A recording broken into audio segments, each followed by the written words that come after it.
নমস্কার, কেমন আছেন আপনারা? এই যে আমরা শুভ ভাদ্র মাস চলছে, অনুকূল ঠাকুরের জন্ম মাস, তাই ভোরের পরিক্রমায় চলে গেছিলাম। এই যে বাসায় চলে এসেছি, এসে ঠাকুর জাগিয়ে তারপরে গোপালজনাকে উঠিয়ে জল টল খাইয়ে তারপরে এই যে ফুলগুলো উঠিয়ে নিলাম। দেখেন এত সুন্দর ফুল ফুটে এই গাছগুলোতে।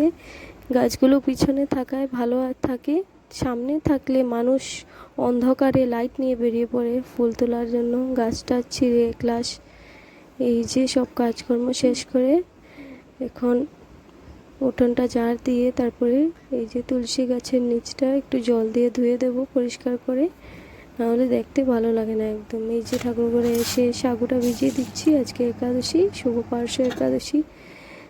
আজকে এই একাদশীর দিনে এই যে আমার লাড্ডু সোনার স্নানের জল রেডি করে নিচ্ছি।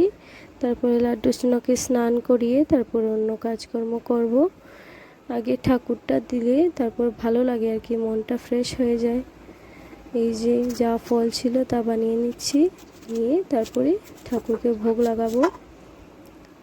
এই ভোগ লাগানো কমপ্লিট আমার, এখন ঠাকুর দেওয়া শেষ। এই যে বৃন্দা দেবীকে জল অর্পণ করছি। তারপরে এই একাদশীর দিনে সব ঠাকুরের চরণে তুলসীপত্র দান করছি। এই যে দেখেন গীতাটাও পড়ে নিচ্ছি। ভিডিওটা ভালো লাগলে অবশ্যই একটা like, comment, share and subscribe অবশ্যই করবেন। দেখা হবে আপনাদের সঙ্গে আরও একটি নতুন ভিডিওর সঙ্গে। রাধে রাধে।